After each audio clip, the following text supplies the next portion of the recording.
we're real excited to play Adams because I mean, over a year ago, that was the game that was supposed to happen next for us, and with COVID, everything got shut down. So it's been a long time coming. Just getting back to fundamentals, getting better at passing and catching, shooting, dodging, clearing, riding. I mean, just every aspect of lacrosse, getting to a place where we're taking the time to, really focus on us. Obviously, as we've gravitated towards having teams that we're going to compete against on the schedule, we've shifted to a schematic and tactical standpoint of what we want to install. But a couple of weeks before that, we've had about maybe 10 or 12 days where, it's really been about getting touches and just increasing our stick skills. Well, it's been great because I've had an opportunity to kind of step up a little more this year.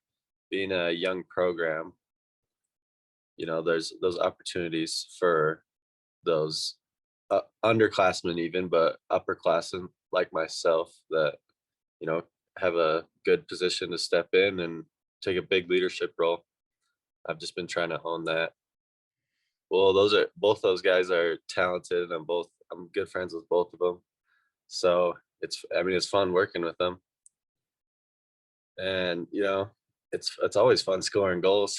So I think we have a good time trying to emphasize that. And that's kind of tough just being a goal scorer, trying to change your role around a little bit to distribute more. But yeah, we've been trying to work on that. Yeah. So, in the sport of lacrosse, you obviously want to put the ball in the back of the net. In any ball-based sport, you want to ensure that you're scoring. How that scoring happens, well, as any coach can attest to, you have the initial way that you want to put the ball away, but guys are going to find a way. There's going to be things that defenses do to take certain players out of game plans, and others need to step up. The reality is that with our limited amount of play this year, the production from the midfield in terms of getting the ball in the back of the net hasn't been there.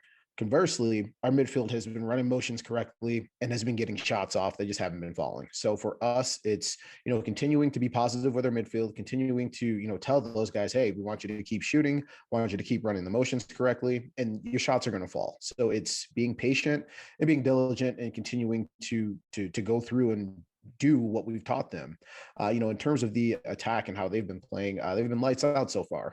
We've seen high production out of them, and they've been taking what they've been given and running with it, for lack of a better term.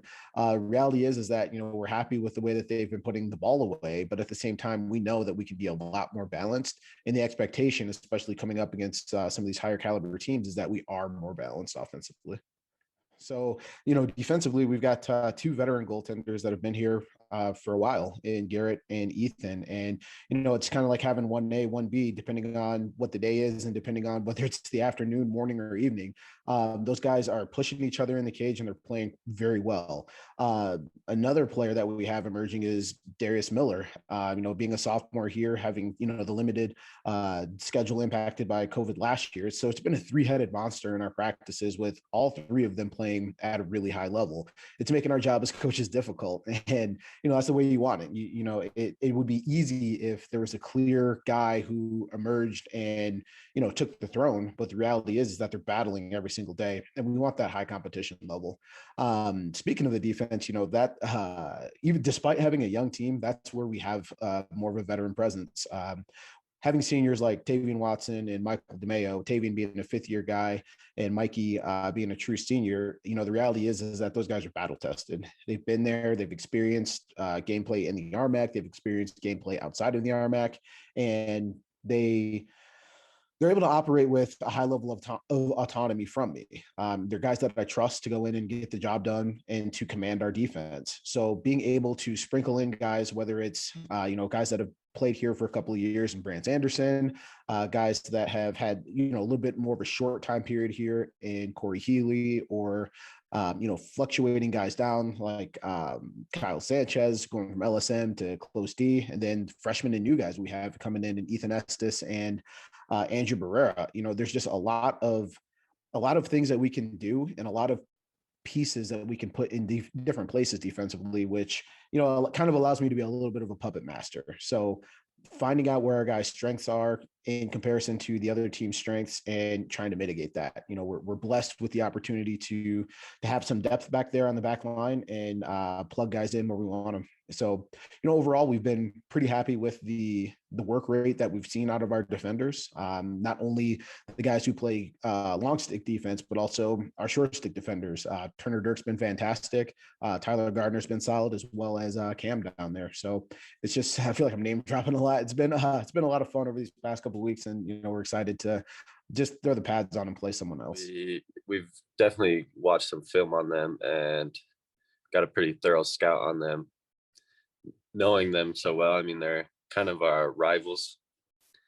So yeah, we watched some film on them, and we're pretty confident. And just if we just go out and do what we do, run our schemes, then we're pretty confident that it's going to turn out for a W for us.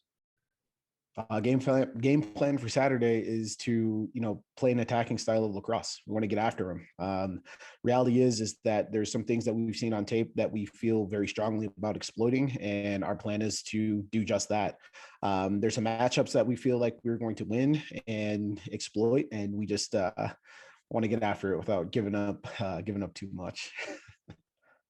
Well, I'm an offensive guy, so I know I'm talking with my offense group a lot, and I know for us, we want to try to put up 20 goals, which we'd be real happy with that. And then also, we want to be more patient with how we attack the defense. So, like, maybe take our first dodge, and then if nothing's there, we can move it around and get a better look.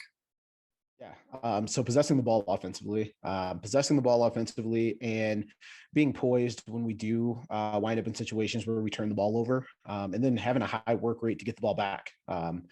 Being in a position where we have a high volume of shots, similar to what we did against Shorter and then again against Colorado College. We want to be, plus 30, plus 40 from a shooting shots on goal perspective.